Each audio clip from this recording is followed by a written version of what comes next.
Jackson's body is rushed to hospital. But it's too late. At 14:26, on the 25th of June 2009, Michael Joseph Jackson was declared dead at the UCLA Medical Center, Los Angeles.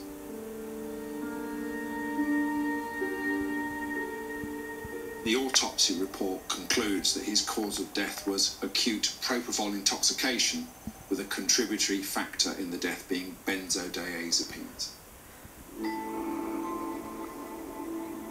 Once in the bloodstream, both these drugs spread around the body. When they reach the lungs, they have a profound effect.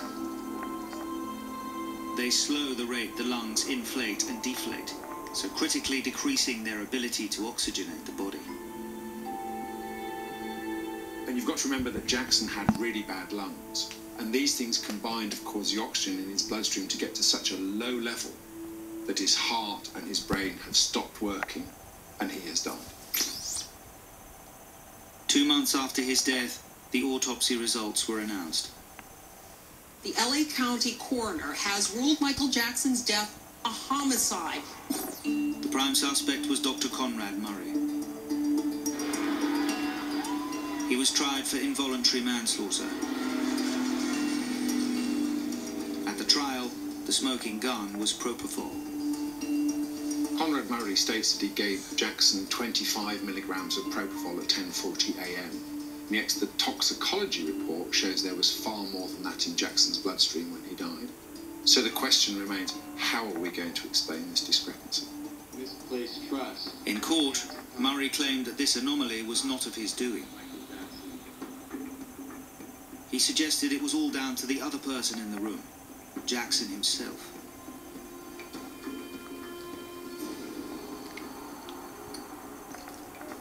And Dr. Murray left the room. Michael Jackson self-administered a dose, an additional dose of propofol. And it killed him. And it killed him like that. And there was no way to save him. But the prosecution had a different version of events. A version that implicated Murray as guilty.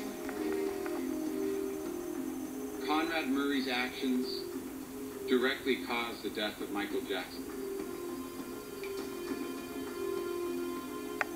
They claimed Murray had cobbled together a system that kept Jackson continually topped up with propofol whilst he slept. Murray cut into the lid of a bottle of the drug. Once in the saline bag, the propofol could then infuse constantly into Jackson's bloodstream.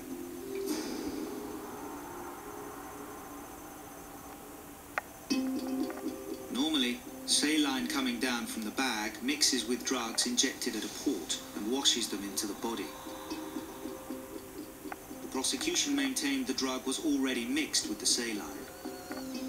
So, there should be traces of propofol in the tube above the injection port. Despite testing, traces of the drug were never detected. The prosecution claimed there must be a second tube, and Murray had hidden it in the pocket of his combat trousers. But this missing piece of piping was never recovered, casting doubts on the prosecution's version of events.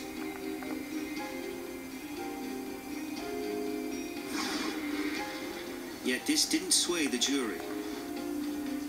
I am advised that the jury has reached a verdict. We, the jury in the above entitled action, find the defendant, Conrad Robert Murray, guilty of the crime of involuntary manslaughter.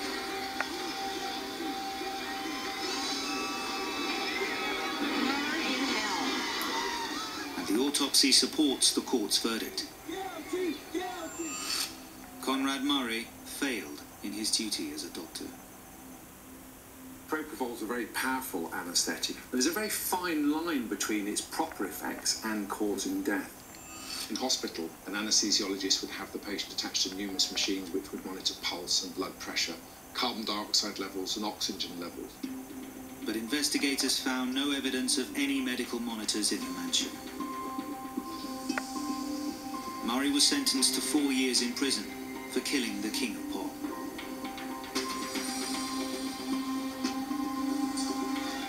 In a 40-year career, Jackson had established himself as the most successful act of all time. But his success had long been underpinned by a reliance on prescription drugs. It was such a tragedy seeing him go from this huge, larger-than-life figure down this road of drug dependency. These drugs had turned him into just a shell of his former self. He didn't have a choice. He was around $400 million in debt. This is it. It was his make or break comeback. He was on a path of destruction. When you walk off into that devil's den, some of us make it out, some of us don't. Jackson's life had been full of turmoil and controversy.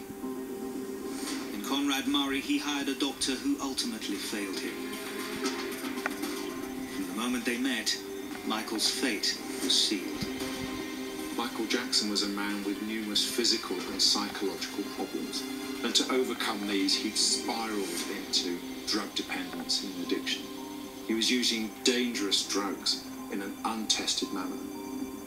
In some ways, it's a miracle that he lasted as long as he did.